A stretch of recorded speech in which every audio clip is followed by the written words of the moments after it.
Okay, so welcome to TOSSM webinar. The webinar in this time is pretty common. It looks like normal, new normal for educator, for the surgeon already. So, but this is the second time of TOSSM that arranged TOSSM webinar. The first time is 2 days ago in shoulder topic. And this is the second time with the topic of patellofemoral instability update. The patellofemoral instability is challenging topics because a lot of controversy in the theory, in the procedure. It is unstable disorder around the knee, but actually the way to approach is look like mixing between the knee and the shoulder, because we have to deal with the soft tissue, we have to deal with the bone like shoulder, and we have to deal with the alignment as well. You have to deal with laxity. So it's mixing, look like knee and shoulder mixing together. So this topic is very challenging topic for sports surgeon.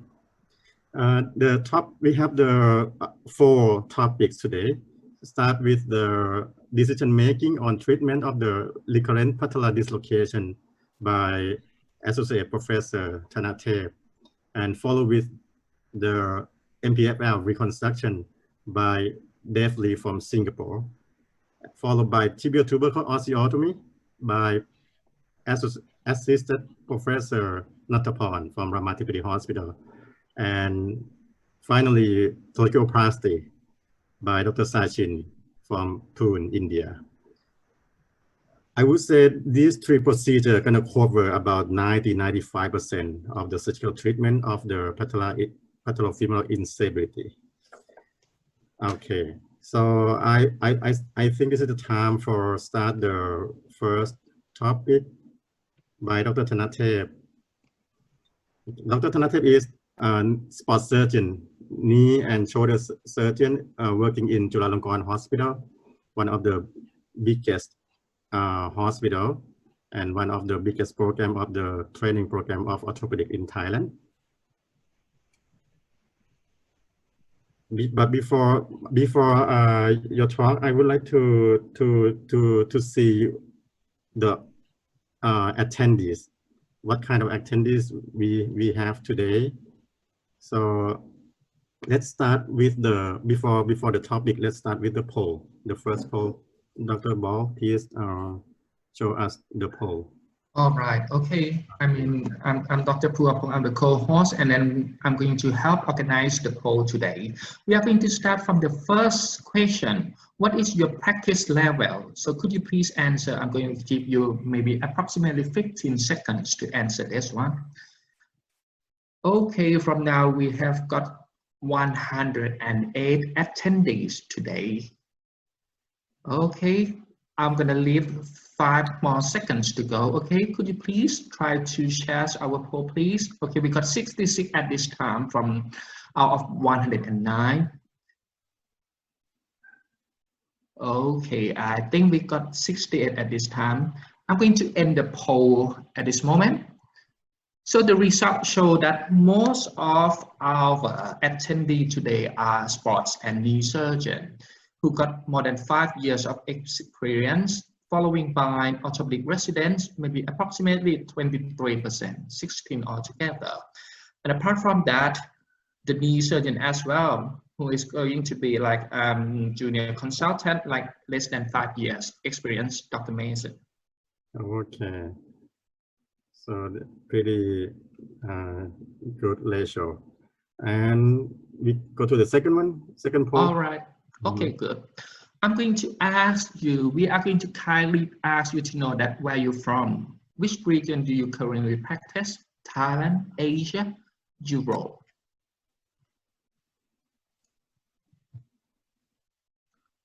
Okay, we start to get responses from our attendee. Nice.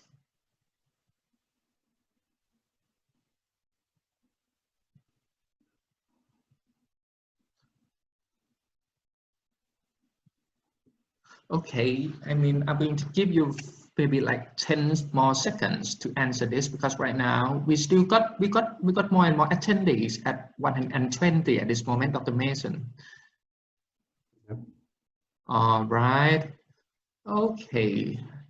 I'm going to finish the point and show you the result. Out of 81 voters, we found that most of our attendees are from Thailand, around 59%. And it's quite good to know that non-Thailand residents, I mean, approximately 40% attended these courses. Thank you very much, everyone. Okay, and what is the others from another planet? 1%. Okay, so just kidding. So we start with the first topic. Okay, Mac. Okay, Should we start good. the first topic? Yeah. Okay. So please, Dr. Thanatev, could you please share your screen? So I'm going to talk about I'm Dr. Thanatev Tanpapong from Chulalongkorn University. It's been an honor to have a talk with you, prominent surgeons. My topic is decisions making on treatment of recurrent patellar dislocation.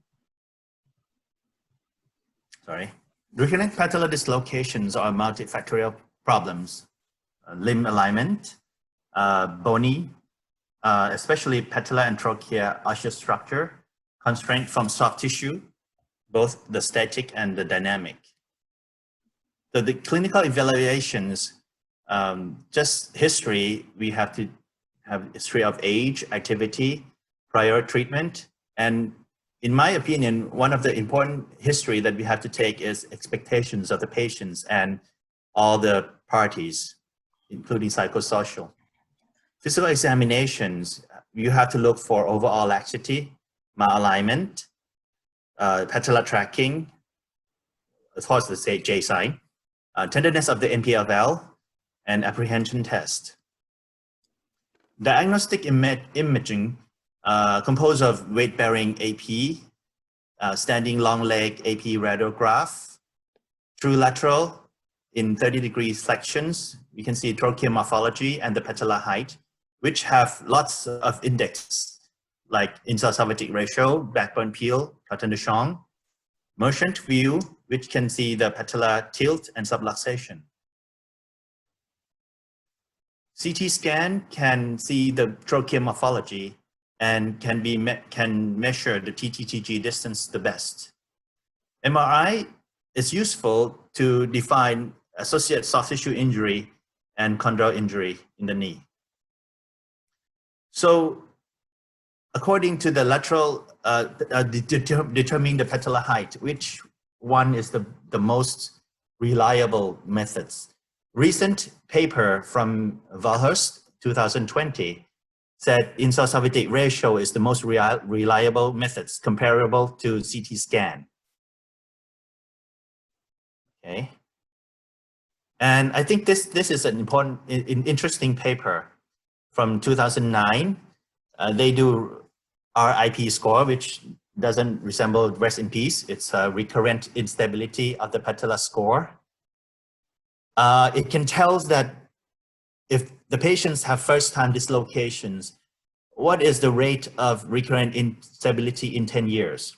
I think this one can answer the patients and can plan the treatment. The scores have 4 domains. First is the age less than 25. They got 2 points. That is the most important. Skeletal immaturity, add on 1 point. Short dysplasia, add on 1 point. And TTTG divided with patellar length more than 0.5 got 1 point. They separate patients into 3 groups. Low risk, score 0 to 1, have instability rate of 0%. Compared with the high risk group, which have score 4 to 5, can have instability rate of around 80%. It's interesting. So the treatment options compose of conservative treatment, MPFL reconstruction and repair, tibial tubercle transfer, which Dr. Up will talk about that, tracheoplasty, and femoral derotation osteotomy.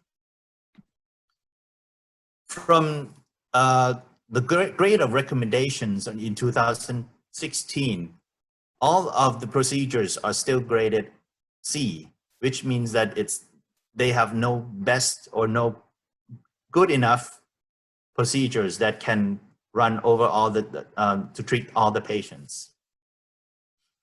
In PFL reconstruction, have good or excellent results up to 90%. They have some adverse effects such as recurrent apprehension, stiffness, pain, and clinical failure, or even patellar fractures if you do the bone work. But they have no absolute cutoff value of warranting the associated distal realignment procedures. So interesting papers from WIT said that they do the arthroscopic assessment of patellar tracking when the knee flexion angle greater than 44 degrees. If they see the patellar tracking is maltracked, they adjunct with the TTGG distance to determine the need for tibial tubercle. They claim that it's accurate and reproducible. So what's the graft choice of MPFL reconstructions? There are systematic review and meta-analysis on 2018, 45 studies, 1,500 patients, majorly are autograft, some are allograft and synthetic graft. They determine the recurrent instability, complications, and subjective Kujula score. The result is overall rate of instability, recurrent instability are low, less than 2%. Complication rate low, which the most common complication is persistent apprehension without instability. Symptom improvement, they all improved Kujula score from 16 to 64. And interestingly, it's not superior to allograft or synthetic graft. So if you trust this paper, you might use synthetic graft to use instead of autograft or allograft, if you trust this. So they end up in the discussions part that the treatment should be based on surgeon preference, comfort, and prior experience. Previously, we determined the femoral point of insertions of MPFL using lateral radiograph. But recent paper from Ferguson tells that if the lateral radiograph are not truly lateral, they even 5 degrees of off-axis, the effect of placement is very, very different. And they may result in non-anatomic MPFL tunnel placement. So they recommend to assess anatomy of the MPFL insertion at femoral tubercles intraoperatively directly, rather than rely solely on radiograph, which the MPFL was attached between the posterior MCL, superficial MCL, and adductor manas tendon. So you should identify it directly. Trocheoplasty. Trocheoplasty have in the concept that 85% of individuals with recurrent patellofemoral instability have trochlear dysplasia, more or less. Indications for trocheoplasty is aberrant patellar tracking, abnormal trochlear morphology. It's technical demanding, mixed satisfaction, and the complications, it's not so good. They have cartilage damage, patellar incongruence, overcorrections, and arthrofibrosis.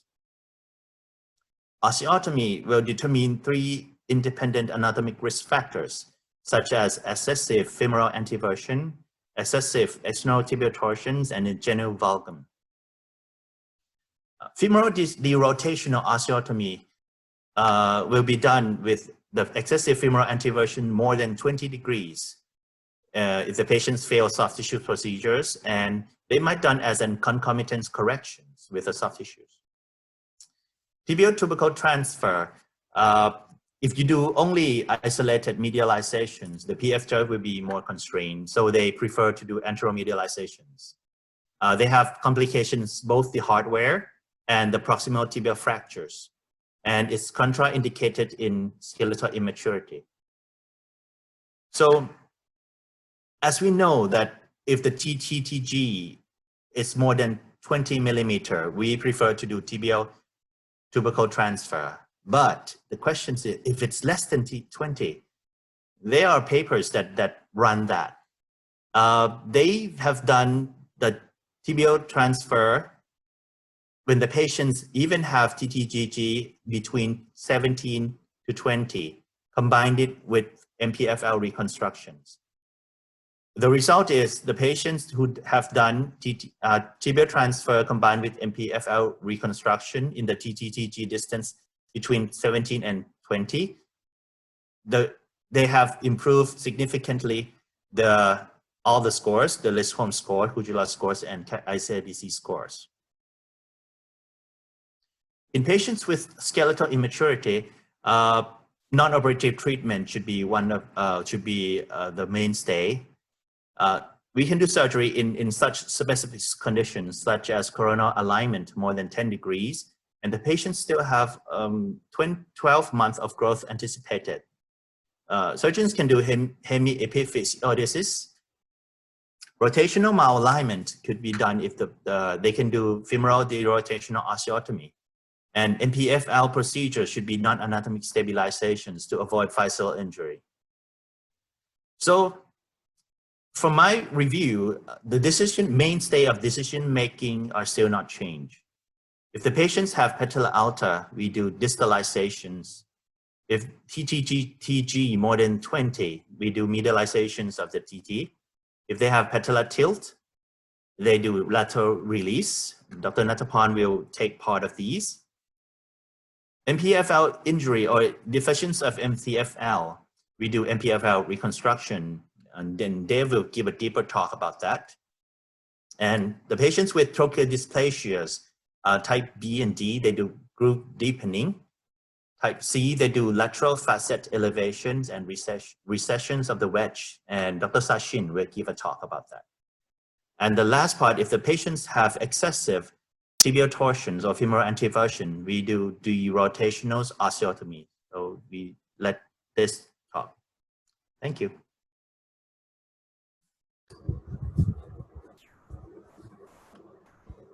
Okay, and any questions from the attendees? Could you please check our Q&A? All right. Okay, so at this time, there is no Q&A at this moment, but we allow everyone to type on the Q&A, okay? I mean, if it is possible, you can use this function, I mean, in our Zoom application to ask any kind of question nowadays, okay? I have a question for Dr. Thanathip. Can I ask you a question, please? Yes, sure. Yeah, so the question is that what is your thought regarding the various numbers that are being prescribed? So you always say that 20 millimeters, if the TTTG is more than 20, then we should do something about it. Yeah. Do you feel that those numbers are same if you're doing a CT scan or on an MRI scan? Can you have the same numbers, or should we have different numbers for a CT and different number for a MRI scan? Wow. For my review, I don't have these data. The difference between measurements by CTs and MRI, right? So I still don't have that numbers. Dave, any comments on this? What we should be looking at? In my experience, I prefer to do CT scan, which have they have the most accurate measurements of the TTTG.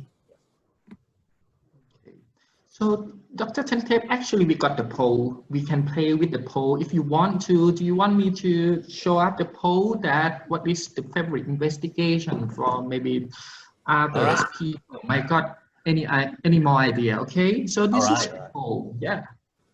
Okay. Right. So the question again is, what is your favorite investigation for recurrent patellar dislocation? Okay, from the plain X-ray, plain radiograph, AP alternate immersion, CT scan, MRI, or we will go directly for the scope. Okay, I'm gonna allow for maybe 10 to 15 seconds for everyone to answer. Can I select more than one? No. You can try. Oh, you cannot. You're not supposed to poll. You're not supposed to poll. It's not for you. All right. Okay, we will wait for maybe like 5 more seconds. Okay, we got 80 answer at this time out of 144. Good job. Okay, 5, 4, 3, 2, 1. Okay, I'm going to end the poll.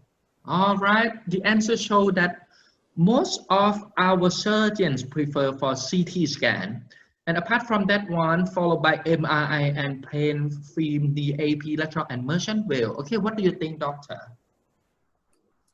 So, in my opinion, it's not fair that we can select only one, because as Dr. Mason said, it's complex procedures. It's a complex problems around the shoulders. They have malalignment, they have bony abnormalities, they have soft tissues abnormalities. So I think there are more than one preferred. What do you think, Sachin? Yeah, I think I'll agree with you. We need to have long leg scanogram films because we want to check the coronal alignment. We definitely need a good lateral view because we need to look for trochlear dysplasia. We need to have a skyline view to check for tilt. We need to have good MRI scans. If we are suspecting any form of abnormality as far as the axial plane is concerned, you require a CT scan, and then you really need to measure all the various torsional angles as well. So I think if you would have left another option, all of the above, I think that would have been a better option. And it's really uncommon, at least in my practice, to not evaluate clinically and via imaging and go directly to an arthroscopy. So I think those who probably do not want to evaluate the patient and jump directly to an arthroscopy, I would send out a word of caution for them, because that's probably not the right way, or that would not be the right message, which we would want to have all of you take back home, since all of these cases are fairly complex and you have to check the entire lower limb, not just the bony architecture, but also the muscle balance, which is again very important, because muscle imbalance may also cause instability. Hello, may I share something for all of the audience, please? Okay, that's a good comment for Sachin about the combination of the CT and MRI. From my standpoint, I think that the little difference is the MRI can show the thickness of the cartilage.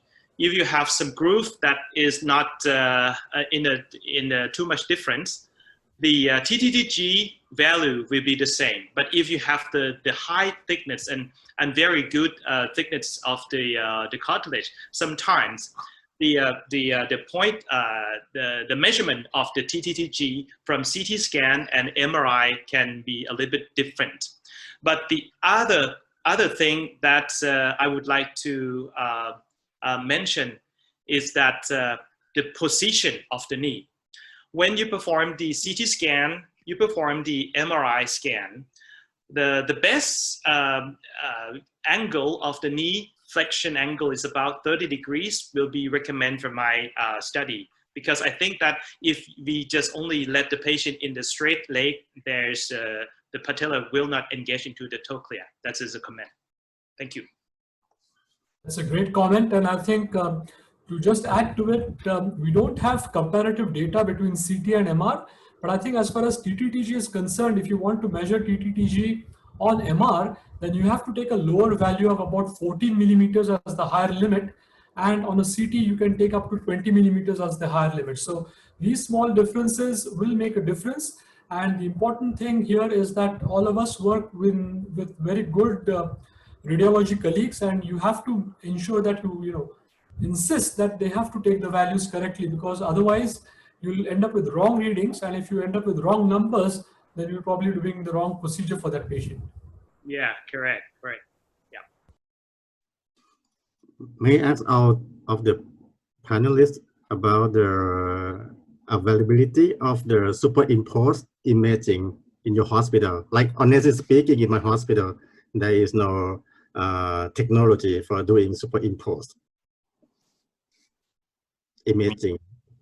Do you have that in your country or in your hospital? May I share first, Dr. Mason? I usually introduce my own technique that's called Scott tape technique that is very easy for anyone.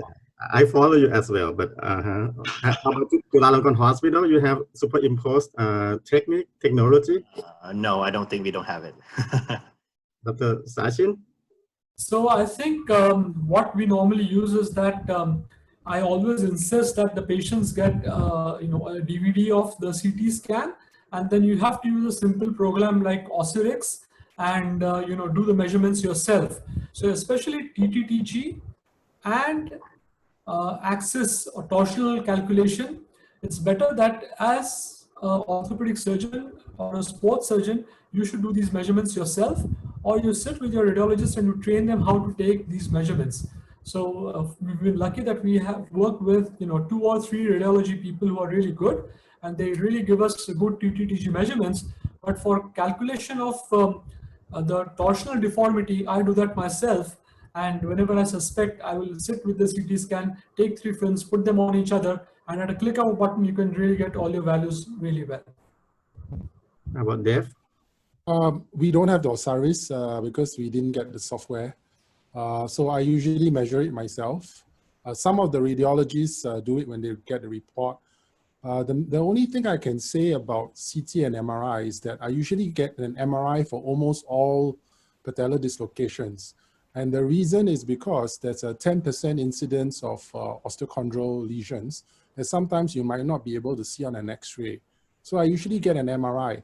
And so then I measure the TTTG, and if it's above 14 or 15, then I would consider getting a CT to get a more accurate value for the TTTG, because I think the literature has shown that the CT is a bit more accurate. But I have actually not done a comparison as to the accuracy between a CT and MRI, but I do a cutoff for about 14, 15 if it's beyond that. And usually you can see on the MRI where it's significantly lateralized, then I would follow up with a CT. And so that's how I don't do CTs for everyone, but I usually do MRIs for most of the patellar dislocations. I'm not sure if the rest agree. All right, Deb, I would like to ask you another question, because when you say that you normally do MRI scan to evaluate the osteochondral lesion, do you have any problem to measure the depth or the thickness of the cartilage lesion? Yeah. Yes. But so what the MRI does, it allows you to see cartilage flaps alone, as well as cartilage and bone. So if you are not sure how thick the bone is, then again, for that, you might want a CT. But I think most of the time where you have an osteochondral lesion and you think that you're going to fix it, then you probably would go in prepared to fix it. And I don't usually do a CT after that. I myself use the for the indication for all the MRI scan in acute first time patellar dislocation. I use the bloodment test from physical examination, because there is the research showing that more than 50 cc of the blood in the knee joint indicate osteochondral fracture. So when I examine the patient in first time dislocation, and if I like a lot of bloodment tests positive, I'm doing MRI scan. But I don't do MRI scan in every case of first time, acute first time. I have the same experience with you, Dr. Mason, about the way that if you got a patient who have the high volume of the blood inside of the knee joint, there must be something wrong, mostly from the osteochondral fracture. So if I have the positive development, I send the patient for the MRI as well. All right, everyone, there is one answer from Q&A. Could you please help me to answer? There is one guy from Thailand would like to ask you that there were articles report good outcome of NPLL reconstruction in patients with mild degrees of patellar alta. What is your opinion regarding to this issue? And is there any difference between immature and adult patients? Can anyone help to answer this question? I think I'll cover this in my talk. Okay, good. Okay, I'm going to leave this into your talk, okay? And then we will see that together. Good job. Good to know. A relief. Okay, so shall we move on to the next talk? Please. All right. Okay. We are going to move on to the next talk. This is going to be the talk from Dr. Lee. Okay, Dr. Lee is from Singapore. So at this moment, he is a senior consultant orthopedic surgeon at the Department of Orthopedic Surgery, Changi General Hospital. And about his qualification, he obtained his degree from Singapore as well as from Royal College of Surgeons of Edinburgh. And then he did the fellowship in Kentucky, as far as I understand. And in Louisville Sport Fellow and in Heidelberg Center as well for the hip, knee, foot, and surgery. So at this moment, from his experts, he's very expert in the knee as well as the cartilage as well. So I'm going to leave this talk to you, and the talk is going to be my preferred technique for MPFL reconstruction. Please, Dr. Lee. Thank you.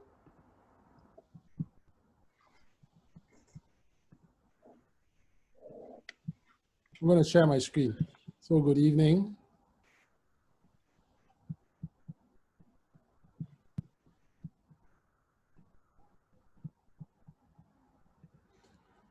Okay, good evening. I'm Dave. I'm from Singapore. Thank you for the invitation. My talk is on MPFL reconstruction, my preferred technique.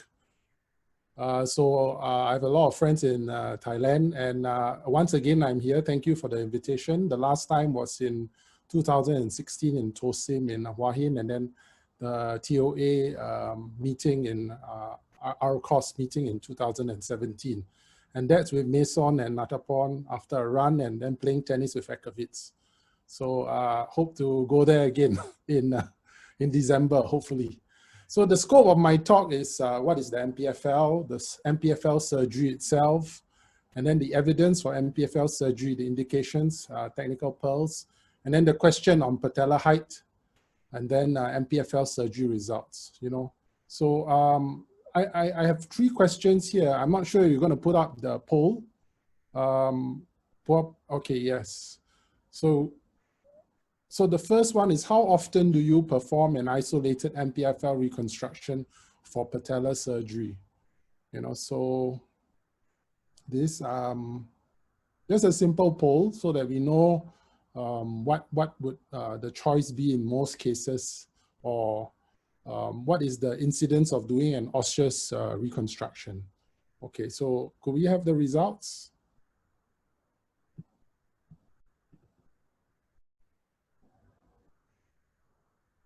Okay, so mostly do a combined procedure. This is very interesting. Okay, so the second question is, what is the graft choice for the majority of the attendees? Semitendinosus, gracilis, or quadriceps tendon? Could I have the poll again? So again, can I have the results? Okay, so majority semitendinosus. Okay, that's good. And what is your patellar fixation method that you use for MPFL? Sutures only, bone tunnels only, suture anchors, or interference tenodesis?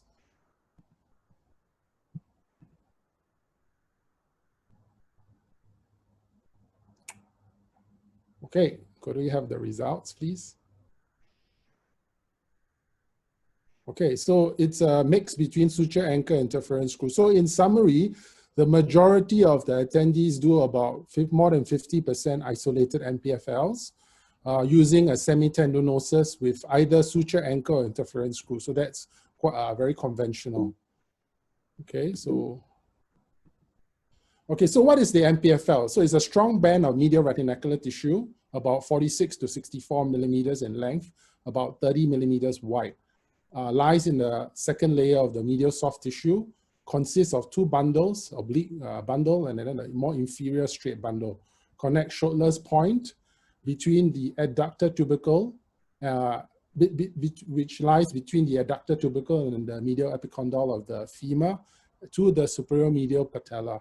So what is its function? Basically, it provides a restraint for the patella, lateral patellar displacement, usually when the knee is in extension, beyond when the knee is in extension.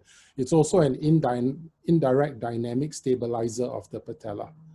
Okay, so we'll just go through a case, and through this, I'll show you the technique of how I do an MPFL, which I believe is how the majority of you do an MPFL reconstruction based on the poll that we did. So a 16-year-old student, left knee, first dislocation during rugby self-reduction about a year back, second dislocation a year later, and during that time after the second dislocation had recurrent locking. Has also recurrent instability with 1 to 2 episodes of patellar subluxations weekly. So the examination, we'll show it in the video, more than 2 quadrants movement, apprehension is positive. In this case, there's no J sign, range of motion normal, Lachmans and collaterals were normal. So these are the x-rays. So like in the assessment, I usually get a AP, a lateral, and a skyline, or I mean, whatever that's close to a merchant view. And then the lateral is usually in 30 degrees, measure the Canton de Chambre and the Insal-Zavati index, which this was fairly normal. Get a long leg film. This is fairly, again, neutral to slightly a bit of valgus, but fairly normal alignment. This is the MRI showing the deficient medial retinaculum. And again, on the lateral of the MRI, you can calculate, if you want, the trochlear engagement index, which in this case, if you look at it grossly, it will be at least about 0.3, 0.4. Okay, so this is a scrolling video of the MRI showing the deficient medial structures and a laterally tilted patella. And there is, well, I would say not, I mean, probably trochlear dysplasia as well. The TTTG is measured at 14, so not significantly abnormal, but in a high range of normal. Okay, so this is the video. It goes for about 6 minutes and includes the surgical technique. So this is a left knee. You can see that the left knee, the patella, has moved more than 2 quadrants compared to the right. There is no J sign, okay, as we move from extension to flexion. This is the OT setup where we start with an arthroscopy with a hanging knee, the incisions, medial patella, as well as the incision to harvest the hamstring tendons, as well as the incision for the outside. So we start off arthroscopy, removing the loose body. This is the loose body that was removed, causing the locking. There's a bit of fibrillation on the medial facet of the patella, and the loose body came from the lateral trochlea. You can see that is covered with fibrocartilage. And then you can see that the patella is laterally subluxed from this arthroscopy. Okay. And so after removing the loose body, we move on to harvest. I usually harvest the semitendinosus, not the gracilis, especially in larger patients or taller patients, because that gives you adequate length. This is the incision to expose the superior medial pole of the patella. And then you go to layer 2. So exposing, taking out a bit of subcu tissue. This is done in extension, and going through layer 2, you are tunneling. This is the layer with which you will tunnel your graft. It's extra-articular.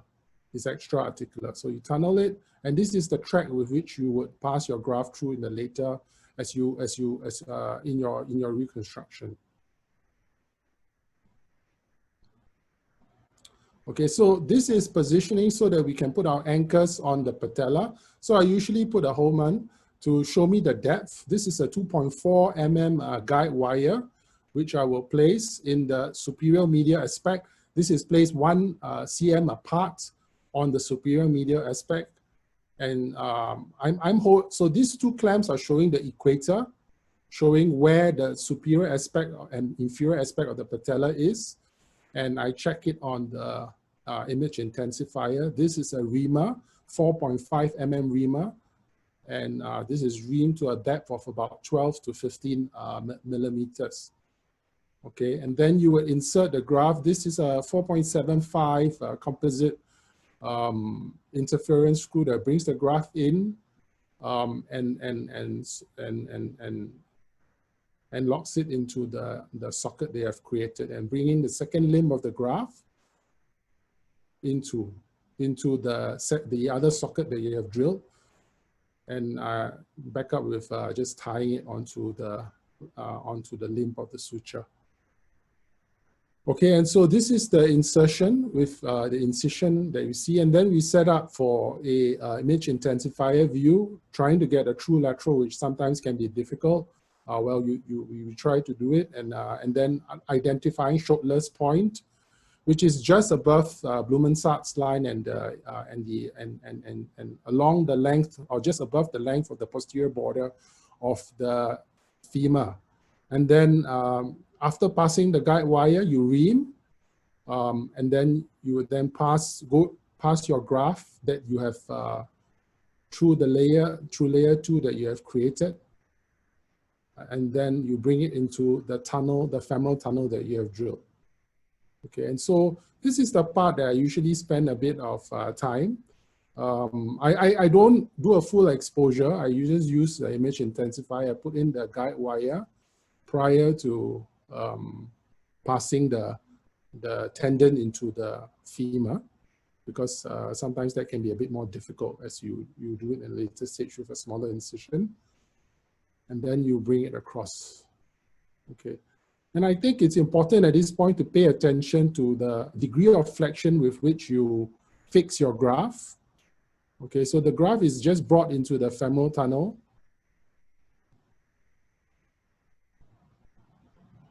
Okay, and then you check your mobility. This is in extension. There's some mobility, at least about 1 quadrant of movement. This is the knee brought into about 30 degrees of flexion. And then I put my hand on the patella as I bring the interference screw in. Okay, and I'm actually asking my assistant to move aside so you can see that I'm actually holding the patella in 30 degrees as I fix it on the femur. And then I test the range of motion as well as the mobility.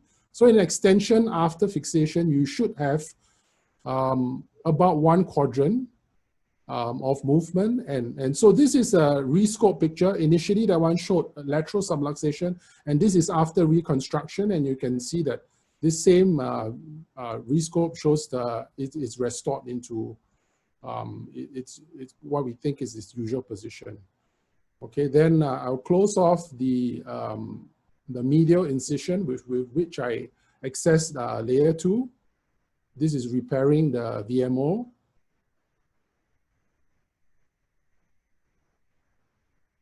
And then checking the range of motion once again after closing everything. Just making sure that you have good extension and flexion. Okay, oh, sorry. Okay, so these are the post-op x-rays, femoral, and then the femoral screw, and then on the patella side, the implants, if you can see them. Okay, post-op MRIs, I don't get post-op MRIs all the time, but again, the location of the femoral tunnel, and then the location of the implants on the patella, superior medial. And this is pre-op where there's no structures, and then after that, there is a medial restraint. Okay, so post-op rehabilitation, partial weight bearing 50% for 4 weeks, full weight bearing from 4 weeks onwards, 0 to 90 range of motion for 6 weeks, unless there's a cartilage procedure done, for example, either in the trochlea, usually in the trochlea, or maybe sometimes in the patella, and then full range of motion after 6 weeks. And similar to all ligament surgery, jogging after 80% strength recovery, 9 to 12 months before full spots. Okay, so I'm just going to go through 4 points about MPFL, you know. So I think earlier, Tantep did cover the risk factors for recurrence. So this is the study by Julian Feller's group in AJSM 2019. It talks about the risk factors for recurrence after patellar instability. And similar to that Mayo Group study, Aaron Kirsch's study, this shows that open physis, trochlear dysplasia, patella alta, younger age, and increased TTTG are all factors. But it's important they mention there's no precise values identified. You know, so we can't tell you if it's 16, if it's 20. This is a systematic review, and age, again, we don't know, is it 25, 20? Alta, we know. Dysplasia, we know. Open physis, we know. So This is very similar to what the first speaker showed, but in that, I know in that particular paper in arthroscopy, it didn't mention patella alta. Well, there have been a few other similar studies, 16, 17, 19, all mentioning similar recurrence with risk factors. So it tells you that if you have 0 to 1 risk factor, it's about 30% recurrence. If you have 2 to 3 risk factors, it's about 50 to 80%. If you have 4 risk factors, it's almost 100% recurrence. So this is how you counsel your patients, I guess, if after a patellar dislocation. But for me, most of the time, the patient would have more than 1 dislocation. But this would be if you want to base it on risk factors and counsel the patient. Second thing, the graft choice. I usually use a semitendinosus. There are studies to show that in some patients, especially the taller patients, the gracilis may not be enough. And it's also based on the technique, because in some cases, you might require a longer graft where you are stitching the a substantial amount of the graft on the patella. And that's if you use suture anchors, okay? 1 or 2 limb on the patella, there's no evidence again, which is better. Some people say 2 limbs prevent rotation of the patella. 2 limbs we know is more anatomical. I use a 4.5 tunnels, tunnels. Okay, the tensioning, as I mentioned earlier, flexion in 30 degrees. Hopefully the graft does not tighten in flexion, because that would mean increased tightness. Fixation, well, there are various methods of fixation on the femur, interference screw, adductor magnet sling, adjustable button now with the tensioning done on the patella, or on, and for the patella itself, as we covered, there's suture anchor, interference screw fixation. Some people do implant-free or both, just bone tunnels or periosteal sleeve. The concern with transpatellar tunnels is fractures, especially in Asian patella, which is smaller. You know, so what is the evidence? So we know from Andrew Ames's group that the MPFL has a mean tensile strength of about 2008 newtons. And if you use suture only, that's about 40 newtons. This is from their paper. And if it's tunnel sockets, it's about 130 newtons. Transpatellar tunnels is about 200 newtons. So we know that we need about 200 newtons. Well, the semi-T is good enough. And in terms of fixation, from the, this is 2015 Russ study, that the suture anchor interference screws have adequate fixation for MPFL reconstruction, even the all suture anchors, where some studies have recently been published. Okay, the question on patella height. So we know about patella alta and normal. Okay, so what is the effect of MPFL reconstruction on patella height? They have about 4 to 6 studies that are published to say that each time you do an MPFL, you actually effectively reduce the patella height by maybe 0.1, you know, on the index. And so this is a pre-op, and then this is the post-op. You can see that there is a reduction, and this has been published. It was published in the pediatric journal in 2014 or 15. And then in the last maybe 1-2 years in the adult literature, we are seeing it. This is a group from Lyon. So you know Lyon is famous for patellar reconstruction. And so Avia Savians and Sebastian Lusnik's group talking about, does MPFL, isolated MPFL affect patella height? This is 95 knees, patella alta in about 35% of cases, and up to about 80% had reduced indices to within normal limits. That means if they were alta, they were brought to within normal limits. We have looked at some of our patients. The majority of the patients have reduced patella indices after MPFL reconstruction by about 0.1 to 0.15 on the Caton de Chambre and the Insal-Salvati index. So this may explain why MPFL helps in a large proportion of patients, because it not only stabilizes medially, it helps to bring down the patella from a relative patella alta. Okay. So again, I quote another study from Lyon. This is Bertrand Sonari-Cotet's group, AJSM 2019. He talks quite a bit about this particular study, because in a series of 211 isolated MPFL reconstructions with a minimum of 3 years, there was a failure rate of less than 5%. Okay, so 27% had a positive J sign, 93% had some form of dysplasia, and majority had an improvement in the Kujala scores.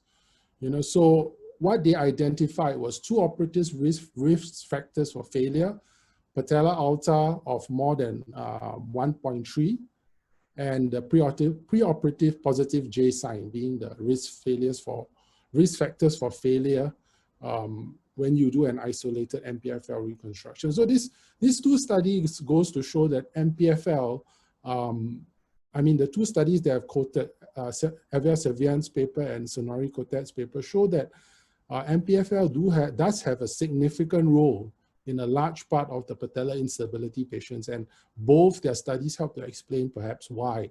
And Lyon, again, is famous for their patella reconstructions. So we know that in cases of recurrent patella instability, isolated MPFL reconstructions appears to be efficient with a low failure rate of less than 5%. Well, the risk factors are patella alta of more than 1.3, 1.4, and a preoperative or positive J sign, or in some cases, people will say a high-grade J sign. Okay, so in summary, we know the indications for MPFL reconstruction in patella instability. MPFL is good and reliable with low failure rates. We have covered some of the technical aspects, the fixation, as well as the angle for fixation to prevent stiffness, and the concept of lowering the patella with an MPFL reconstruction with patients with patella alta, in not severe patella alta, but it may be a patella alta of 1.3, 1.4, bring it to near normal.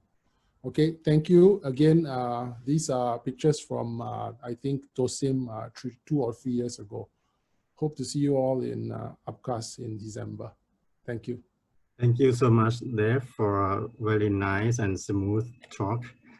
We have 3 questions on the Q&A. But before that, I would like to ask the same questions to every panelist about how do you do different technique compared to Dave's technique. I believe that everyone doesn't do the same. So maybe start with the Thanate, please. So, okay, so I do, I fix femur first. I do open surgery. I identify the footprint of the MPFL, and then I scope from supralateral to see petrofemoral tracking, and then tension it, put the patella in place that I want, and then suture. I use anchors to the patella and repair the patella and the graft to the patella. You mean you use two suture anchors? Two suture anchors, yes, that's right.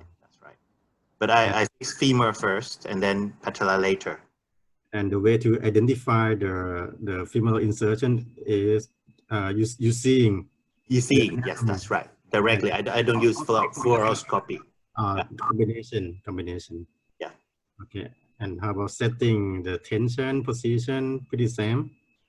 Pretty same. I look. I do a supralateral scope to look at the patella tracking before I fix the patella, the graft to the patella. I see. Dr. Natapan, please. Okay. So the first thing is the position. I use it. The patient is on the supine on the normal table. I don't use the leg holder. Okay, I think that's from my understanding. There's nothing to do with the fully flexion. Okay, the next one is the graft. If the patient is the girl, I prefer to use the semitendinosus. But for the man or the boy who has the bigger tendon, maybe sometimes I use gracilis. For the patellar tunnel, normally I use the all bony tunnel. I make the two perpendicular holes like that over the patella on the superior medial part of that by identifying the the patella by making in a four sectors like that. For the femoral tunnel, No femoral fixation tunnel, on the patella, right? No, yeah. no fixation on the patella. No fixation, yeah.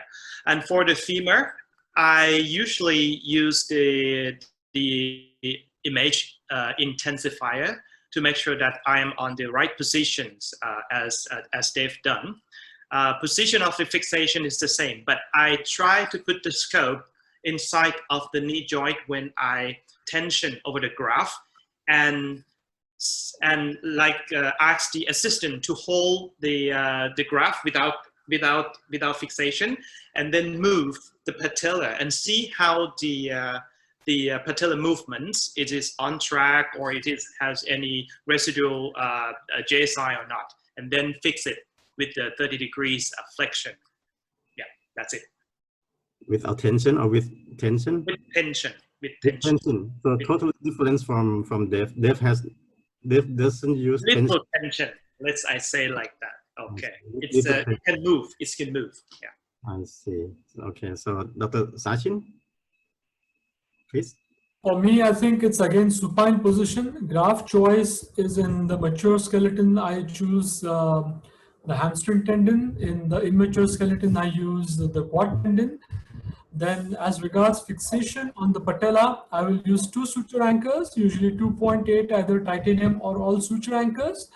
The anchors are essentially inserted on the dorsomedial aspect of the patella, not directly medially, because medially we have the weakest bone, dorsally is the strongest bone, so they will go dorsomedially.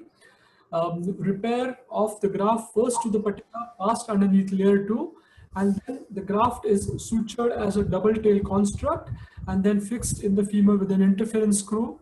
The point on the femoral side is selected just the same way that Dave has shown, by doing image intensifier guidance, and the position for tensioning is usually about 30 degrees of flexion. Scope is in the high central portal. It will demonstrate and it will show us the centering of the patella in the groove. I hold the patella in the groove and have my associate pass my femoral fixation screw. Okay, thank you for the opinions. So go back to Dev. Anything that you like to have agreement with those panelists, which do not the same as you? Just 1-2 points. I think it's as I said, there are a lot of ways of doing the MPFL, and it's just your choice of whether you use suture anchors or interference screws. I use suture anchors sometimes also, and so I don't think there's a difference. I think the key thing is the angle of fixation and ensuring that in extension, as you fix, there's some mobility, and to make sure that you do not cause a loss of flexion as you do the surgery. Okay, so we have 5 questions waiting. Okay, so can very popular. Yeah, so go ahead, Mac. Okay, can I choose just maybe 2 questions to ask Dr. Dave? Okay, so the first question is, why do you choose to place patella tunnels in more vertical direction? Okay, so I think maybe in that one it looks a bit more vertical, but I think the important thing is starts superior medial, and it heads towards the central. It's not intentional. You know, I think that the main thing is that the most important thing is you don't want to come out on the articular side. You know, that's the most important thing. I don't think the direction, that was not intentional, but I know on the X-ray it does look a bit more vertical, but all you have to do is to change the angle. I don't think it makes very much difference. It's just keeping the tunnels at least a cm apart, and and that's it. Because all you're doing is you are just drilling about 12 to 15 millimeters. And if you use suture anchors, you're also going at about a depth of about 15 to 18 millimeters at the very most. All right, and maybe the last question. Do you recommend the patient with 4 risk factors for MPFL reconstruction in the situation of the first time dislocation?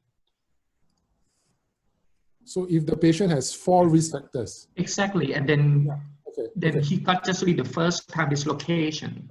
Yeah, so that's a very, very good question. You know, I would recommend correcting whatever abnormalities there may be, you know, but interestingly, in a lot of my patients, they actually do not choose, they would choose to do just the soft tissue procedure.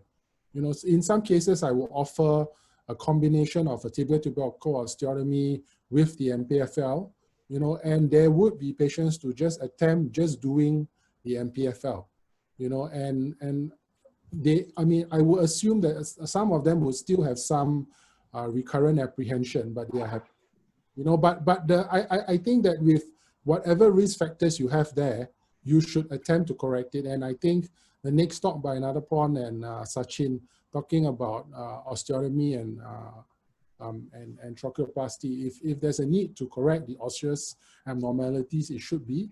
I do offer them, but in some cases, the patient says, can I just do the soft tissue procedure? And interestingly, from Bertrand's paper in 2019, you know, and him coming from Lyon, it goes to show you that there's a significant number of patients who actually do fairly reasonably well with just the soft tissue procedure. That's why I chose that particular paper. You know, of course, it's biased, you know, I think it's biased, but I think that it actually fits into the patients I do see, where a lot of them actually do okay with just the MPFL reconstruction. I don't know if Sachin, I know Sachin does everything, you know, so he probably is not going to agree with me. So I think, you know, unfortunately, we still don't know the answer. Is that, does everything that is shown, does it need to be corrected or not? Because essentially, we can't do a, you know, you can't do a randomized controlled trial. You can't do an RCT where you have someone who's got high-grade trochlear dysplasia, abnormal TTTG, stress short MPFL, and you randomize them to only MPFL, MPFL with TTO, or all three together. So that's really not going to be possible, because then we're not giving or offering the patient the exact standard of care, and I don't think it will get passed by any ethics committee, to the best of my knowledge.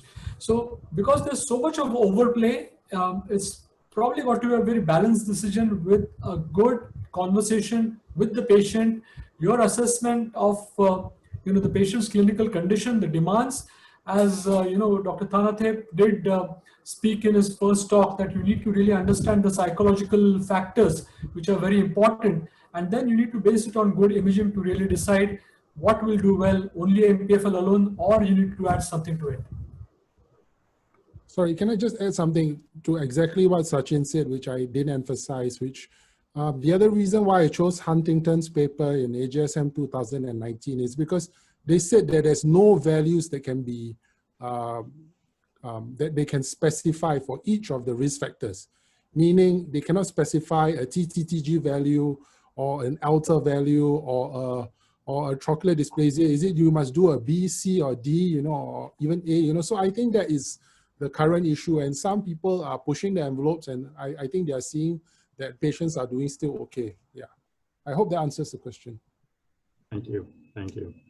So, all right, so yeah, since the time is quite limited, would it be all right to move on to the next speaker, Dr. Mason? yes, please moving. Okay, good. We are going to move on to the talk of the tibial tubercle osteotomy, technical pros and pitfall, from Assistant Professor Natapon Sangpet. He's the consultant orthopedic surgeon in Ramathibodi Hospital. He obtained his degree from Ramathibodi Hospital as well, and then he did the fellowship in sport medicine from British Columbia, Canada, as well as from France as well. So please, Dr. Natapon, could you please move on to the next session? Thank you very much. Okay, thank you for your introduction. I would like to share my screen first. Okay. Okay, may I use it back to?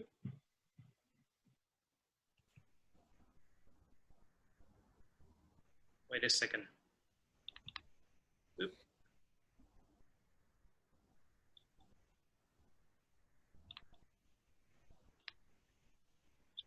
Share. Okay, did you see my slide? Yes, it is very good at this moment. It's on now? Yes, please. Okay, thank you for the introduction. So my topic for today will be the tibial tubercle osteotomy through the techniques and pearls and pitfall. As you mentioned, that it is the special event for us for making the webinar for TOSSM for the knee section. Okay, so why we perform the TTO? The first reason is to change the force direction for the patellar motion, like to making a different angle of the Q angle. The second one is to release the patellofemoral contact pressure. So that is the two main reasons. That's why the TTO will be good for the patient. All right.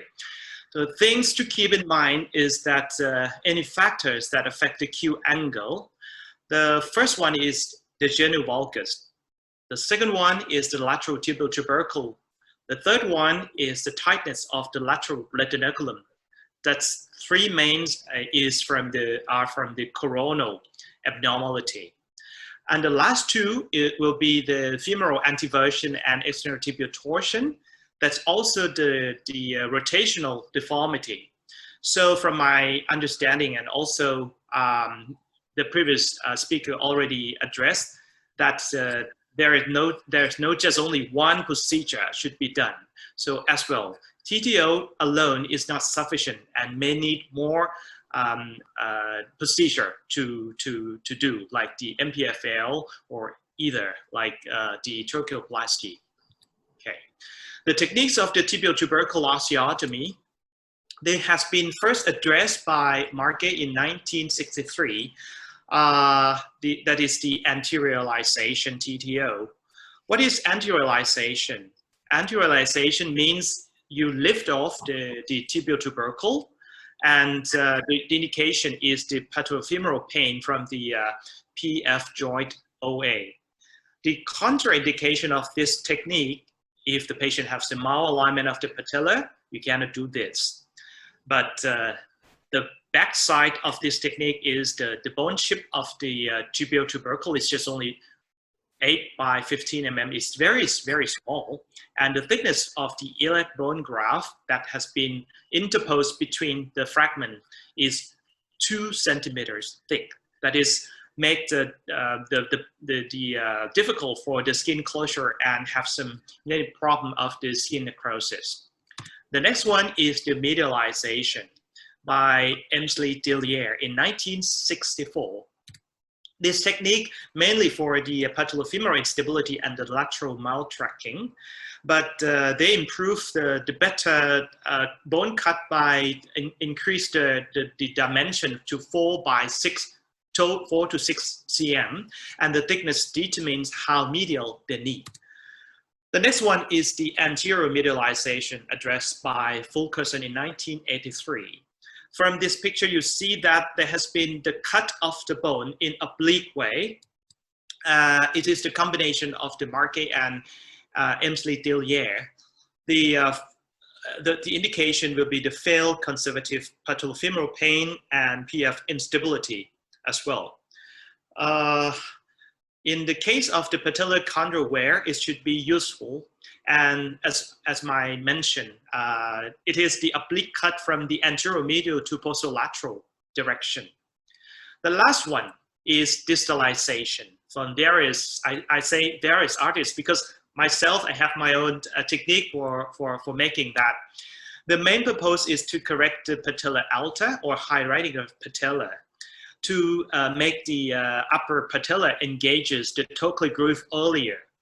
And the proper bone length from many studies is about 7 to 10 centimeters in length. So as Dave mentioned about the MPFL reconstruction alone, maybe not adequate for some of the factor that has been found, like in this study run by Bredler. They did the TTO by making the MPFL measurement of the tightness of the MPFL and see what happened if you have the high riding patella, like Canton de Champ index more than 1.2, or the lateralization of the tibial tubercle by the TTTG more than 20 mm. They found that if the patient has the normal location of the tibial tubercle, there will be some isometric point of the MPFL at the range of 20 to 70 degrees. But if the MPFL length was changed by the lateral tubercle location or too high of the patella, that's called patella alta, it will be not so good. So that is the reason why the MPFL should be done in case that they got some high TTTG or the high index of patella index. It should be more than one procedure that will be done. The strategy of the PF reconstruction using the TTO, this is my mind map. If you have two lateral, like the tight lateral retinaculum by they got some high tibial tilt angle, or TTTG more than 15 to 20 mm, I recommend to have the medialization at least. On the other side, if you have the weakness of the VMO from the recurrent patellar dislocation and the MPFL injury, we should do the MPFL reconstruction plus or the medial reefing. The uppers, if you have the high rating of patella, like patella alta or quadricep tightness, you need to put it down, so distalization will be recommended. The last one is low riding patella, like patella baja. I have no such a good evidence that if you perform the proximalization of the patella will be good or not good, so I exempt this kind of problem without a good answer. That is my mind map. So next, if we perform the preoperative planning, what we should do, we should concern. The first one is how much do we cut the bone? So normally the osteotomized bone shingle should be at least 7 centimeters in length and 2 centimeters in width. How far does the fragment move? You need a good preoperative reliable for measurement method that how much that you will do the medialization or distalization. And the last question before the surgery is what will be the effect after osteotomy? So you need to know the good bone healing, how to address, how to improve them, the biomechanics change, and what will be happen if you have the over constraint of the patella over the trochlear groove. So the surgical technique. Normally, I almost always perform the arthroscopic examination first to see that is there any patellar tract maltracking, to find the to release the lateral retinaculum and find any chondral defect. If you have like this, you see the chondral defect here, you need to address and to manage them with microfracture, also chondral transplantation or whatever, and remove the loose body as well. For incision, the midline incision from the lower pole of patella after the arthroscope should be done, and down the line to the under distal to the tibial tubercle, and slight medial for harvesting the semitendinosus graft and for the bone cut. And then some of the surgeon like Dr. Sepa recommend that if you would like to make the TTO, why don't you release it openly? But from my standpoint, I think that it should be done by arthroscopic for the lateral release better than open, because you can see like the undersurface of the patella and also the loose body removal or any osteochondral defect. Okay, so this one is just open. You cannot see this all. And the outline of this tubercle. You see that this is tubercle, and we cut it down the line like this, about 6 to 7 cm.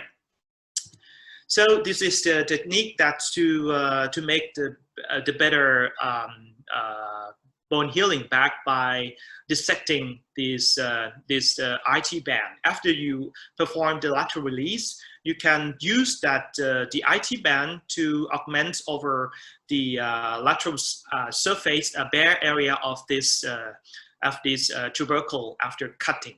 So it will improve the healing and also having to stop the bleeding or hematoma that has been happened sometimes. So this is the recommended technique. So now we move to the patellar tendon outlining. I normally making the outline with free from the retropatellar fat pad, and also outline the cutting area with the marking pen, and using 2 screw hole measure about 1 cm apart, and then start to cut. How do I cut? I cut with the oscillating saw first to make the trough of the cutting bone, and then I use the osteotome to reduce the thermal necrosis from the saw, so the bone will have the better outcome of the healing. For the distal cut, because we already measure from the perioperative, so like to make it by 1:1 ratio, I normally cut it's about 1 cm or 1.5 cm. And then the way to fix it, you need to pull it down, the fragment of the tubercle shingle, and also perform in the knee flexions about 30 to 60 degrees. The 2 screws washer at least should be fixed after this in the knee flexion as 30 degrees to make sure that there has been a good fixation. 2 parallel screws should be done. Then I move to the MPFL reconstruction using my only bony tunnel for the patella. I make the 2 holes separately like this, and retrieve the graft over the over surface of this patella, and making the parallel hole like this on the upper inner surface of the patella, and then making the regular procedure as Dave has been mentioned. So then after the femoral fixation, the medial periosteal should repair back in 30 degrees flexion like this. So all the medial and lateral periosteal should be repaired with the thick, heavy suture. And then this is the final picture of the patient who has the TTO medialization, medialization and distalization plus MPFL reconstruction. For the pole and pitfall, the first one is you need to produce the thick and larger bone shingle. If you have the small and thin, it will be compromised for the healing, like this. And the second one, using the sharp osteotome. If you use the too much oscillating saw, what happens is the thermal necrosis and will compromise the healing as well. The next pull, we use the 2 screw, at least 2 cortical screws, perpendicular insertion.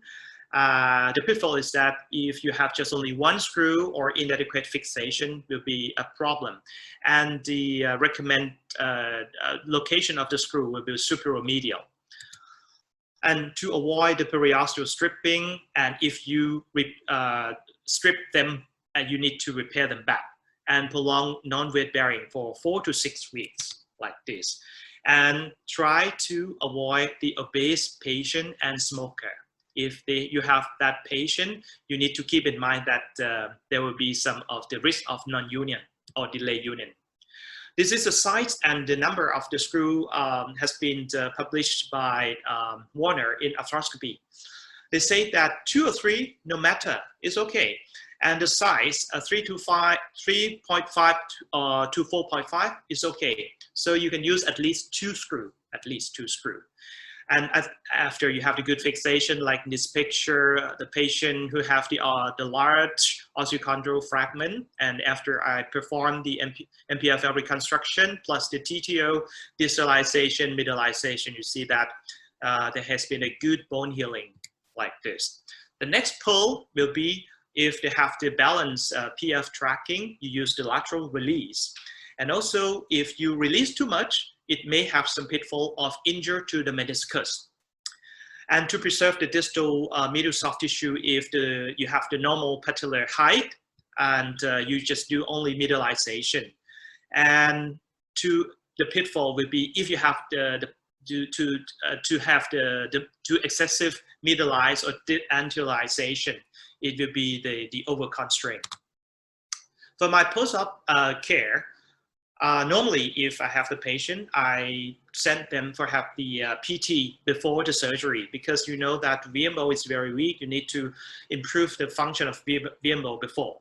And after that, post-op week 1 to 4, non-weight bearing in extension lock. I use the knee brace, rigid knee brace, and post-op week 5 to 6, I send the patient for have the quad set and straight leg raising. Post-op week 7 to 8, the range of motion exercise after good quad firing. I make the close chain kinetic exercise. And post-op week 9 to 12, when they have to improve the muscle endurance, I use the eccentric contraction and neuromuscular control. The common complication would be skin necrosis by market, but because we don't use that too much, so the number of the complication, the total number is just only 4.6% in total, mainly from the detachment of tubercle, 0.8 from non-union, and 1% from the tibial fracture. My comment is that for the anteromedialization, as the previous one has been proposed, that the series has been done as a case series and performed in young age patient. It's just only 26 to 28 years by Fuglerson and Bellmans. I think that there has been something to clarify. If you have the patient who has just only the PF pain, AMZ may be too much, too aggressive. The next comment is the chondral lesion is located on the distal and lateral, has the higher satisfactory outcome. That is from the Pidoriano study. So in summary, the technique, you use adequate midline exposure after lateral release, using a 2-screw at least, periosteal repair. For the pearls, the bone shingle size should be more than 7 by 2 by 1, cutting by the osteotomy. Prolonged non-weight bearing for 4 to 6 weeks in extension locking position. The major pitfalls to avoid too much distance of the bony transfer. For the take-home message, TTO almost performed with additional procedure. Meticulous pre-op evaluation is a key success, and all biologic factors of the bone healing, such as the adequate size, proper tension, good fixation, and good post-op will be getting the best result. Thank you. Thank you so much, Dr. Natapon. I think we kind of running out of time. I just would like to have just 2 comments from Dave and from Dr. Sachin, please, on TTO. Yeah, I think I do the same as Natapon. Well, the indications would be an elevated TTTG of more than 20 for me. I think increasingly probably outer or distalization is more important, or AMZ or anteromedialization. The Fuglerson is mainly would be for pelofemoral pain. You know, so but as what you have mentioned in your summarizing slide. So I think those are the comments, but otherwise it's the same. Thank you. Thank you. Dr. Sachin, please. Just one more point that I'll probably like to add is that when you distalize your TTO, it automatically leads to medialization as well. So when you distalize, you automatically do a medialization. So that's one more point that you should keep in mind, especially if you're doing a combined distalization with medialization. Just keep that in mind. Otherwise, you'll go too far over to the medial side. Okay, thank you. Dr. Natapon, there is only one question from the attendee. How do you decide how medialized it is? How many millimeters? Okay, normally I measure the TTTG. Okay, it's minus. Okay, the number like 20, I will make it plus or minus 15. So it's gonna be like 5 mm. Okay, 1.5 is the numbers that I would like to make the TTG in that not too much than 1.5 or 15 mm. You know what I mean? Same in every patients? Okay, it's quite individual, but normally 10 will be the best one. If you have the TTG less than 10, no problem. But 15 is the upper limit, but more than 15 is not so good. If the patient has TTG 20, I make it back to be at least 15 or just 10. Okay, 5 to 10 mm, individual in each patient. Thank you, thank you. So I think I would like to move to the last session, last topic about tracheoplasty, when and how, by Dr. Sachin Tapasvi. He is clinical director of the orthopedic specialty clinic in Pune. He is a founder of Pune, the famous Pune knee course, which approved by ESA course.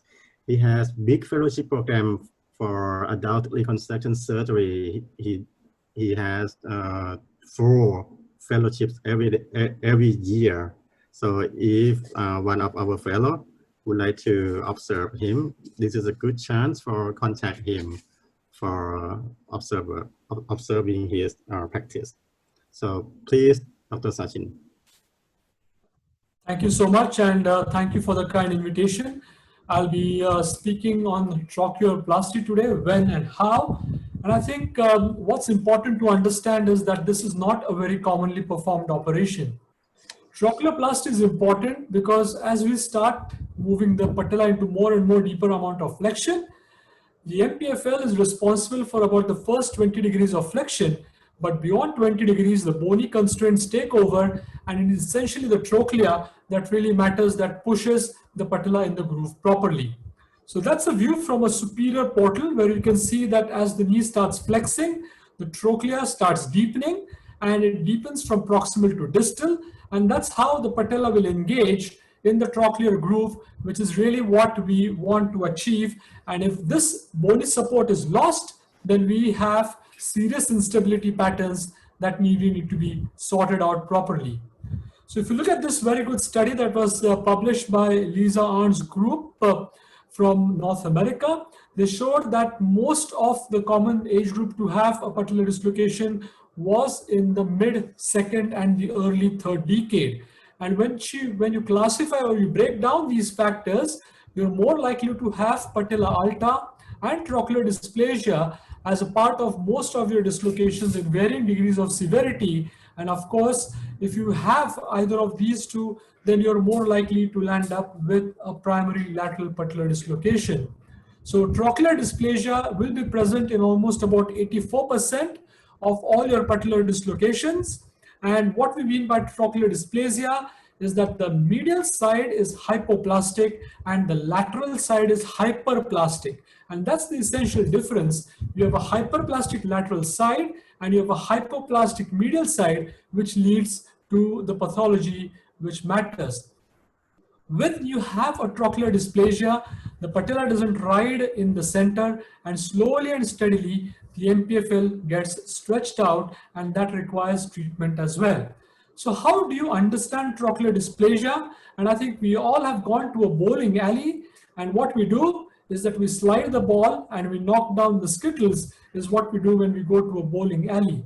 So essentially your patella is the ball, and the track on which you throw the ball to knock off the skittles is your trochlea, which is what you need to imagine. So essentially, if you have a road, or if you have the track or the bowling track which is shaped concave, then your ball is going to only slide in the center. If it is a flat track, then the ball may squiver sideways, but if it is convex, then of course the ball is always going to fall off to the side. So if you have a trochlear groove which is concave, which is normally what we have, the patella will always stay bang in the center. And then as we move to a flattened position, to a more convex position, this patella is going to slide off, and fall down, which is what we need to understand. And this is exactly what we see here. We see that there's a huge bump on the lateral side, which is the hyperplastic lateral side. The medial side is hypoplastic. And of course, what's going to happen? The patella is going to hit this little bump on the lateral side and is going to fall off. And that's how you have your various degrees of trochlear dysplasia. And you need to look and classify your trochlear dysplasia on two things. You need to look at a good lateral X-ray and see the presence of a bump or a supratrochlear spur. And you need to look at your slice imaging either on CT or MR and look at the shape of the trochlea and also the shape of the patella. So when you combine these two, you have different modalities. You want to measure on your slice imaging things like facet asymmetry, which is essentially a ratio of the medial to the lateral facet. So the medial facet will be hypoplastic, the lateral side will be hyperplastic, and that's what you measure on facet asymmetry to decide whether you have trochlear dysplasia. You also measure the depth of the trochlea, which will give you the shape of the trochlea, and you will also measure the inclination, because if you have an inclination which is less than 11 degrees, sorry, it is significant, and that implies a trochlear dysplasia. So you have essentially four types of trochlear dysplasia. Type A is the most mild form, in which you have a shallow trochlea, something like this. Type B is a flat trochlea, but mind you, type B has a large spur in the supratrochlear area. This is a killer, because whenever you have a spur, then as the patella comes, it hits it and then it falls off. So that's one thing that you need to look out for. A type B trochlea is a nasty trochlea, and the spur needs to be taken care of. And that's how it will look on your slice imaging. A type C is a more of a convex, in which you have what is called as a double contour sign. Essentially, as you can see here, you have a hyperplastic lateral side and a hypoplastic medial side, and that gives the rise to the classic double contour sign on your X-rays. A type D represents the most severe form, in which you have all the features of type C, plus you have a large trochlear spur. And again, whenever you get a trochlear spur or a bump, then you need to fix this surgically, because there's no way your patella will, sort of compensate or slide over that spur. It comes, it hits, falls off, and you need to get rid of that spur, which is really important and really essential. So how do you diagnose it? You diagnose or you suspect a trochlear dysplasia whenever on your slice imaging you have a grade B or a grade D type of trochlear dysplasia. Your patient needs to show a high J sign, like what I'm showing here in this video here. The reason being is that the patella just can't track normally, and the patient will have apprehension not only at full extension, but at deeper angles of knee flexion. So when you have instability or apprehension, not only at full extension, but at 30 and 60 degrees, it means that there is serious deficit of the bony architecture, and that is when you should start suspecting a trochlear dysplasia. My indication for doing a trochleoplasty is when a patient has got apprehension at higher degrees of knee flexion, when they have a large J sign, when they have either a B or a D type trochlear dysplasia. They should have a trochlear inclination angle that is less than 11 degrees, and they should not have advanced cartilage changes. Otherwise, this surgery will not be successful. Of course, needless to say, you will always combine this with an MPFL reconstruction. So traditionally, you had various types of trochleoplasties. The first of them being the elevation type of trochleoplasty, which was absolutely wrong because the whole concept was flawed. Then you had the recession type of trochleoplasty, but unfortunately, the only thing that it does is that it just sort of tilts the articular surface without causing any changes in the groove. So we really don't do this as well. What we do is a modification of the deepening trochleoplasty, where you essentially reshape the trochlear groove by removing the bump, the spur, and then you remove some cancellous bone from underneath the trochlea and then give the trochlea a better space or a better shape. And that's what we'll do here in this particular example. We will first go ahead and do an open arthrotomy. We want to mark out the abnormal shape of the trochlea, which you can see here is far from being normal. And then you want to plot the existing trochlear groove. You want to plot the ideal trochlear groove. And then you want to look at the center of the trochlea. And then following that, you want to mark out the entire or map out the entire trochlea, which is what you need to undermine. So that's what you'll do initially. Following that, you need to understand is that when you look at the TTTG, you'll calculate the distance between the tubal tubercle and the trochlear groove, which is eventually large. But when you do a trochleoplasty, now you move the trochlear groove to a new position, and thus your trochleoplasty will automatically decrease your TTTG, which is an important fact for you to remember when you're dealing with such patients. So once you've marked out the native and the actual trochlear groove, you also want to plot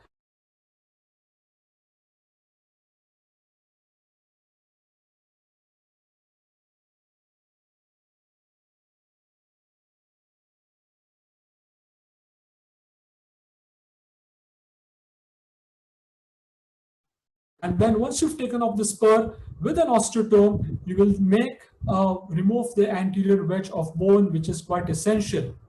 Then you can use either a simple burr or you can use these specialized burrs that are available commercially. They will ensure that you burr a distance safely, either 3 or 5 millimeters, and then you proceed from medial to lateral, going from periphery to the center. The little guard that you have in front will ensure that you effectively remove exactly the correct amount of cancellous bone without causing any problems. Make frequent checks to look where you're burring. You want to really burr exactly in the direction where you want your particular groove to be. And here I am demonstrating that by doing a trochleoplasty, I'm going to change the TTTG by almost about 8 millimeters. At every step, you want to see and check for the pliability of the osteocartilaginous flap that you've created. And once you're quite happy that you have a flexible osteocartilaginous flap, then only will you go ahead and start fixing your completed trochleoplasty. For fixation of the trochleoplasty, I usually take a knotless anchor, about 3.5 millimeters in diameter. I load it with 3 strands of number 2 vicryl, and then after impacting the trochlear surface, I fix it on the periphery with 3 2.7 knotless anchors using the 3 limbs of the vicryl suture, and then you will be creating this trochlear groove in such a fashion which will then allow your patella to track normally in the new trochlear groove. So that's what a trochleoplasty surgical procedure would constitute. When you're looking at a type B trochlea where you don't have such a large abnormal shape, but you have an abnormal spur, then a modification of the trochleoplasty, which is called as a grooveplasty, is done, in which we just remove the bump, don't do too much of an elevation of the trochlear flap, and advance the synovium to the new margin of the articular cartilage and fix it there with the help of a couple of knotless anchors and some absorbable suture. So to conclude, trochleoplasty is a good procedure with good clinical and radiological results. You have to preserve the viability of the cartilage flap.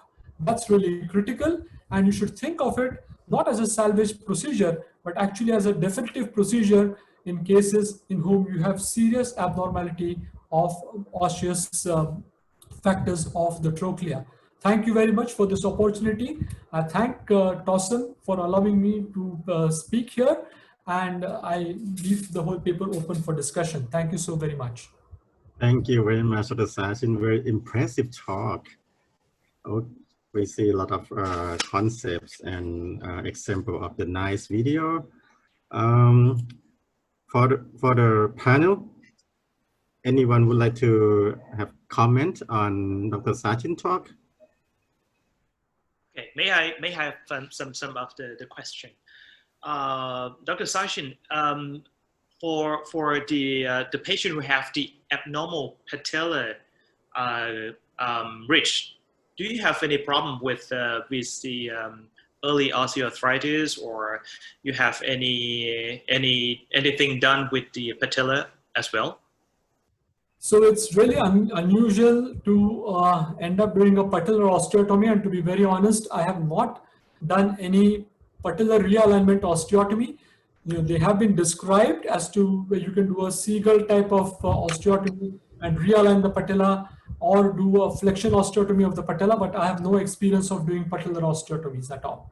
Yeah, I do agree, because I think that patella should not be done any osteotomy in the same patient who have the torculoplasty, because the risk of the fracture is too high, and I think that is not useful, and I think that you need to accept that. And sometimes I have some cases who have the bad shape of the patella. I need to just still do nothing. Thank you. Thank you. Dave and Tanatev later on. All right, thank you, Sachin, for this very nice talk. I don't do trochleoplasty, but I think there's an indication for a lot of patients, or some of the patients that we see. Well, the problem is choosing them, and if I understand it a bit better, I'll probably do some. He's being modest. No, honestly. Okay, I got some questions for Dr. Sachin about the. Do you have any follow-up of the CT scan or the MRI for the quality of the cartilage after? Yeah, so I think that's a great question, and of course we have to do MR scans at least about 1 year following the trochleoplasty, because that is when you'll see the whole trochlea molded properly, and you'll get rid of all the surgical artifacts or any healing chondral artifacts. If you do MRI scans too early, you'll see marrow edema, and then you'll get a very nasty report from your radiology colleague which says that this is completely wrong, or it's it's not a good thing. So do your MR scans a year after that, and the follow-up should show that your cartilage should not be affected, because we're not doing anything to the cartilage per se. We're leaving a thin 5 millimeter subchondral bone flat, and then we're just molding that, which I think is very important for all of us to pay attention to. Okay, thank you. Okay, thank you. Tanatev, any comments? All right. Just asking Dr. Sachin, so if the patients have arthritis, or how bad does the cartilage should be involved that you're not doing trochleoplasty? So any cartilage which is greater than grade 2 ICRS on the trochlea, just don't do a trochleoplasty, you will make him worse. So in patients in whom you've got grade 3, grade 4 lesions, that is not my surgical procedure of preference. If he's older, then I'll probably do a patellofemoral replacement for him, do an inlay, trochlear prosthesis, and a plastic patellar button. That's what I would do in them. Thank you. There are two questions about combination or just doing the rotational femoral osteotomy in dysplasia. Do you have any comment on the rotational femoral osteotomy? Oh yes, I think our good friend, unfortunately, who's no more with us, Feng Hua, was a great believer that you don't need to change the shape of the trochlea, and if you de-rotate, then you can get away with the same thing. Well, I would slightly disagree with that, because essentially the problem is not so much of axial malrotation. The problem is that of a trochlear dysplasia. So I would rather treat the problem where it is and not at a different location. If you have a combination of an axial torsion along with a trochlear dysplasia, then yes, the argument will stay true. In those patients, I would do a derotation osteotomy, but always remove the lateral supratrochlear bump. So here the killer always is the lateral bump. It is not so much the hypoplastic or the hyperplastic condyle. The bump is the killer. So even if you have a type B trochlear dysplasia, or when you do an MPFL, you scope and you find that there's a bump, I think the moment you remove the bump, you need not go ahead and do a complete conventional trochleoplasty. You will solve 90% of the patient's problems. which unfortunately a derotation may not solve. So yes, if there is only trochlear dysplasia, I would do only trochleoplasty. If there is, an abnormal version along with trochlear dysplasia, you will require a derotation osteotomy, and during that time I would remove the bump, which I would do as a combined procedure. Okay, thank you. The last questions from the audience. Any age limitation of this procedure? So I think what we would like to do is definitely you don't want to do them in older patients who are more than 35 or 40, because by that time they already have got chondral changes and then you're already into the contraindication group of trochleoplasty. So usually you should not be doing trochleoplasty in immature patients at all. So, less than, 18 is already ruled out. So usually your patient is someone who is between 18 to around 30 years. Above the age of 35, if someone requires a trochleoplasty, he must have had 10, 12, 15 patellar dislocations, and his cartilage is not going to be good. So you need to be very choosy about your indications. And I think at the best, I would probably be doing not more than a dozen or 15 trochleoplasties in a whole year completely. I got some comments about the way of the diagnosis of the trochlear dysplasia as well, because Dr. Sachin mentioned that you use the lateral film of the knee. For myself, I try to make it like that, but sometimes my technician is not so good. So I do believe that the best way to diagnose of the trochlear dysplasia, I use the normal axial cut of the CT scan instead of the lateral view of the knee, because sometimes I cannot see a good bump, I cannot see the crossing double contour. That is very confusing me. So I go back and review that. Okay, the CT scan also may be useful. And the short question, Sachin, the way that you perform the trochleoplasty, is that the deepening or it is the elevating? Always deepening, no elevating at all. Okay. Thank you. Okay, thank you so much. I think we're running out of time. Increase the patellar pressure, so you should always deepen. Yeah. It's like a knee replacement. If you leave your anterior flange of your knee replacement proud, your patella is not going to like it. That's why when doing a TKR, we need to have the anterior flange of our femoral component flush. So you want to bring it down. So it's the same way. Thank you so much. I think we ran out of time. We actually 20 minutes already. But I would say you say participants still just lost for 8 people only from the beginning. So it's very good. Finally, I would like to thank especially overseas panelists, Dr. Sachin, Dave Lee, and also our society speaker, Dr. Natapon, Dr. Panatev, and also my co-moderator, Mac. Very nice to work with you. And thank you, all participants tonight. We have a little bit advertisement to activities from our society next Friday.